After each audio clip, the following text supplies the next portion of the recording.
नमस्कार दर्शकों, मैं रोहित जैन और आप देख रहे हैं पलवल के एक्सप्रेस न्यूज। आज बात करेंगे जिस तरह बच्चों के 10th के और 12th के एग्जाम आने वाले हैं, किस तरह आने वाली पीढ़ी बच्चे डिप्रेशन में जाते हैं पढ़ाई को लेकर के, लेकिन कुछ स्कूलों के द्वारा, संस्थाओं के द्वारा बच्चों को डिप्रेशन में ना डालकर आगे किस किस तरह के प्रयास कि बच्चे पढ़े भी और डिप्रेशन में भी ना जाएं, जानेंगे। हमारे साथ है जीवन ज्योति इंटरनेशनल स्कूल के अध्यापक और प्रिंसिपल। नमस्कार सर। जी नमस्कार सर। क्या नाम है सर आपका? सर मैं Sushil Kumar, principal Jeevan Jyoti international school. आजकल 10th और 12th के एग्जाम जल्द ही आने वाले हैं, किन तारीखों में ऐलान हुआ है?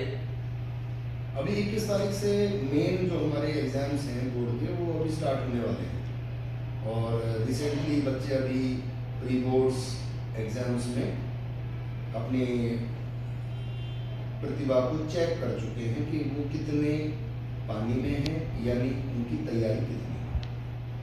किस तरह की तैयारियां, कितने प्रयास के साथ बच्चों को कराई जा रही है या संस्था की तरफ से किस अलग रूप से बच्चों को तैयारी कराई जा रही है? देखिए, इस बात के लिए मैं अपने सभी अध्यापकों का तहे दिल से शुक्रिया अदा करता हूँ कि Jeevan Jyoti group of schools में, चाहे वो हम पलवल की बात करें चाहे हुडल की बात करें, उसमें सभी अध्यापक अपना 100% एफर्ट डालते हैं और बच्चों का, जैसा कि आप जानते ही हैं कि पिछली बार 2022-23 के सेशन में जीवन ज्योति इंटरनेशनल स्कूल का पहला 10th क्लास का रिजल्ट आया।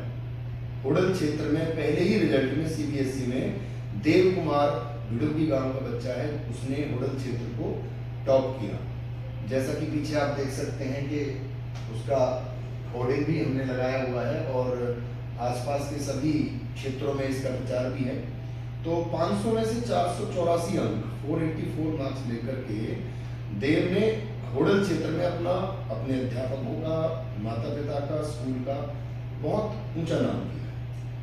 सर, जिस तरह बच्चे पढ़ाई को लेकर आजकल डिप्रेशन में जाते जा रहे हैं, क्या समय बच्चों के लिए, कितना समय बच्चों को पढ़ना चाहिए या कितने समय तक ध्यान देना चाहिए, कौन सा समय बेहतर बच्चों के पढ़ने के लिए है?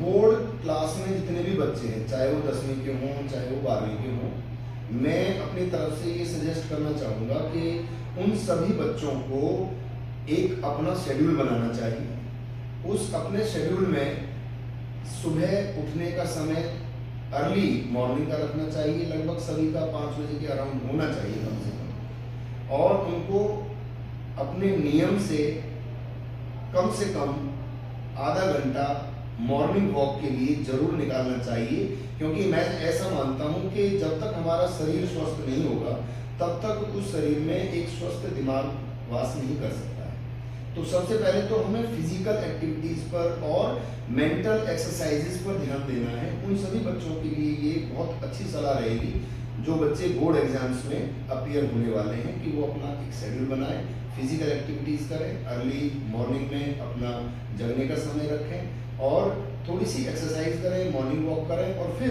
1 घंटा सुबह सुबह कम से कम पढ़ने के लिए अवश्य निकालें। रिवीजन स्कूल्स के द्वारा बार बार कराया जाता है, कराया भी जा रहा है। रिवीजन के बाद जैसे कि एक पेपर के एग्जाम में 2 से 3 छुट्टियों का टाइम होता है, उस समय बच्चों को एग्जाम के लिए, जैसे मैथ का एग्जाम है, उसके बाद साइंस का है, 2 से 3 दिन का गैप मिलता है, उसमें किस तरह बच्चे को दूसरे पेपर की तैयारी करनी है? बोर्ड द्वारा खासकर इसीलिए मेजर जो एग्जाम्स हैं उनके बीच में 2 से 3 या 4, 5 दिन भी गैप दिया जाता है। तो इन सभी बातों को हमें प्रॉपर तरीके से मैनेज करना चाहिए कि आने वाले एग्जाम के लिए हमारी जो तैयारी अब तक हुई है उसके साथ साथ बीच के 5, 4, 3 जो भी दिन हमें मिले हैं उसको बेहतर तरीके से तैयारी के लिए लगाएं।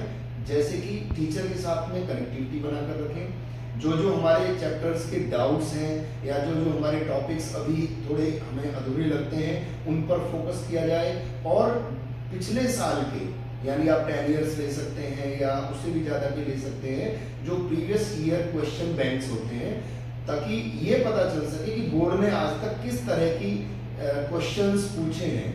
तो उस तरह के क्वेश्चंस का प्रैक्टिस ज़्यादा से ज़्यादा किया जाए और फिर ओवरऑल मैं तो ये कहूँगा कि एनसीईआरटी ही हमारा सीबीएसई का एकमात्र सोर्स है जहाँ से सभी क्वेश्चंस आते हैं। तो डाउट्स लेते हुए PYQs की प्रैक्टिस करते हुए मॉडल टेस्ट पेपर्स और सैंपल पेपर्स CBSE ने 2 बार इस बार एक सैंपल पेपर्स दिए हैं, तो उनकी भी प्रैक्टिस की जाए।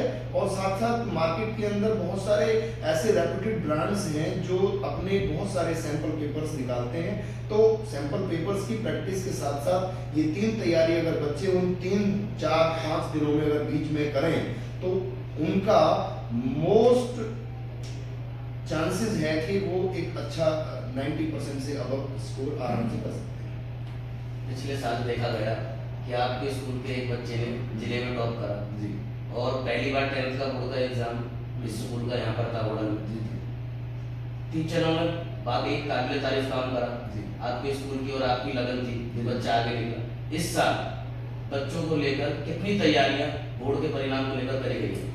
देखिए, मैं इस बात पर आपका प्रकाश उस तरफ ले जाना चाहूँगा, आपका ध्यान, कि पिछले साल मनदीप गहलोत नाम का एक हमारा बच्चा है जो अभी भी जीवन ज्योति स्कूल पलवल में 12th क्लास में है, तो उसका 10th क्लास का रिजल्ट जो है वो पूरे भारतवर्ष में 7वें स्थान पर था।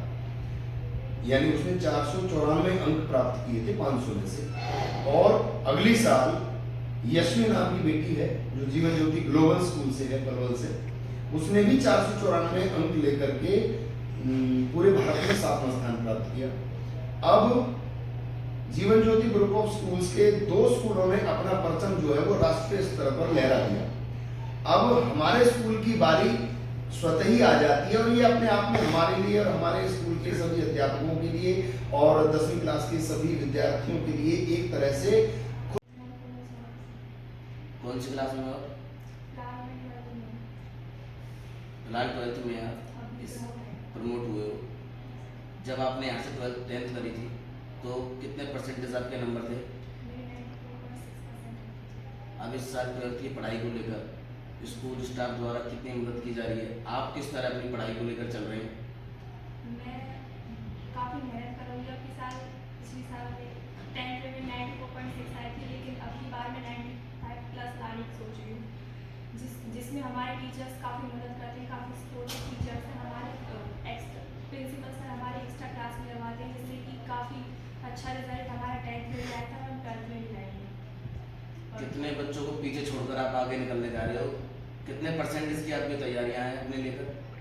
परसेंटेज तो मैं 95+ लाने की सोच रही हूँ और मेरा कंपटीशन तो किसी से नहीं है, मेरा कंपटीशन खुद से, और काफ़ी अच्छे मार्क्स लाऊंगी मैं। कितने बजे से कितने बजे आप घर में अपना पढ़ने का शेड्यूल आपने बनाया हुआ है कि भाई इतने घंटे पढ़ना है या इतने घंटे खेलना है? मुझे पढ़ने में रात को ज़्यादा दिलचस्पी है, तो मैं रात को ज़्यादा पढ़ती हूँ। मैं 5 बजे से लेकर 11 बजे तक कम से कम पढ़ती हूँ। पेरेंट्स आपके कितनी आपकी मदद कर रहे हैं घर पर पढ़ने के लिए? कैसा एनवायरनमेंट आपका घर का है या बेहतर स्कूल का है या किस तरह से आप देख रहे हैं? स्कूल और घर पे दोनों पीसफुल एनवायरनमेंट है, पढ़ाई भी काफ़ी अच्छी हो जाती है। पेरेंट्स के द्वारा आपको पूरी मदद करी जा रही है? अपने पेरेंट्स आपको इस तरह से मदद कर पा रहे हैं? स्कूल के टीचर भी अच्छी मदद कर पा रहे हैं? स्कूल के टीचर्स और पेरेंट्स दोनों मदद कर रहे हैं सब पढ़ाई में। क्या नाम है सर आपका? मेरा नाम देवेंद्र सिंह। आपका बच्चा कितने सालों से इस स्कूल में पढ़ रहा है? अब मेरा बच्चा जब इनिशियल स्टेज से ही पढ़ रहा है, जब स्कूल जो है ना स्कूल की 2020 से। हाँ 2020 से। कौन सी क्लास में इस साल आपका बच्चा? अब मेरी बेटी तो इस टाइम 10th क्लास में है और इससे पहले मेरा बेटा 10th पास आउट करके जा चुका है। स्कूल का माहौल बच्चों को किस तरह प्रभावित कर रहा है या टीचर्स के द्वारा बच्चों को कितनी मदद बोर्ड एग्जाम के लिए कराई जा रही है? आपको क्या लगता है कि बच्चा पढ़ रहा है, घर पर टाइम दे रहा है, एनवायरनमेंट कैसा बताता है बच्चा घर में? देखो स्कूल का इसमें तो निसंदेह स्कूल का एनवायरनमेंट बहुत बेटर है और यहाँ जो स्टाफ है, प्रशासन है यहाँ का बहुत ही अच्छा है। टीचर्स का जो एटीट्यूड है वो बहुत सपोर्टेड है बच्चे के लिए। और जहाँ तक बात आप बोर्ड एग्ज़ाम की बातें कर रहे हैं, अब प्री बोर्ड 3rd चल रहा है इनका, 1st, 2nd और 3rd, तो इससे बेटर और क्या सोच हो सकती है। तो मुझे लग रहा है मैं पूरी तरह से सेटिस्फाइड हूँ कि बच्चे का जो यहाँ का जो रिज़ल्ट है, इनको जो पहली बार जो रिज़ल्ट आया था वो बहुत बेहतरीन था और अब की बार मुझे लग रहा है उससे भी बेटर रिज़ल्ट आएगा। कहीं ना कहीं स्कूल बच्चों को अपनी तरक्की के लिए प्रेशर में डालता है, हाँ। तैयारियों को लेकर। इस स्कूल के माध्यम से वो क्या लगता है, क्या बच्चों को प्रेशर में किसी तरह डाला जा रहा हो? नहीं, ऐसा तो कुछ भी नहीं लगता। अभी भी देख लीजिए, अभी मैं आ रहा था स्कूल में, जैसे ही मैं स्कूल में अंदर आया हूँ तो मैंने देखा है कि इनके यहाँ पे अभी भी एग्जीबिशन लगा हुआ है। बच्चों को मैंने बहुत ही मैंने कम से कम आधा घंटा बच्चों के साथ बिताया। वहाँ पे देखा बच्चे क्या है, क्रिएटिविटी से बच्चे सीख रहे हैं खुद करके। अगर वो मॉडल्स बना रहा है बच्चा और उसको प्रोड्यूस कर रहा है तो बच्चा कितना सीखेगा, वो उसका जो ज्ञान है वो स्थायी हो गया। तो अब इतना माहौल है, बच्चा खुद ही बना करके सीख रहा है, तो ये कोई प्रेशर थोड़ी है, बच्चा अपने आप ही सीख रहा है। स्कूल के अध्यापकों का पेरेंट्स से भी संपर्क होता है समय समय पर? क्या आपसे समय समय पर आपके बच्चे की जानकारी, बच्चा क्या कर रहा है क्या नहीं कर रहा, दी जाती रही है इस मामले में? बहुत ही अच्छे ढंग से दी जाती रही है। अगर मेरा बेटा या बेटी कोई भी एक दिन भी अगर रुका है, तभी इंचार्ज के द्वारा, हमारे सब ब्रह्मजीत जी इंचार्ज हैं 10th क्लास के, उनके द्वारा तुरंत ही, परसों भी फ़ोन किया है इन्होंने मेरे से और बताया था कि वो प्रिपरेशन के लिए बेटी जैसे रुक गई है, घर पे पढ़ रही है, तो इन्होंने बताया कि थोड़ा प्रैक्टिकल वगैरह में वो बेटी आएगी। तो मैंने कहा कि हाँ, जैसे ही मतलब प्रैक्टिकल आपका होगा और आप जब कहेंगे तभी मैं बेटी को लेके आ जाऊँगा। बहुत कोऑपरेटिव लोग हैं सर। आप स्कूल की तरफ से फुल सेटिस्फाइड हैं? हाँ, पूरी तरह से मैं सेटिस्फाइड हूँ सर।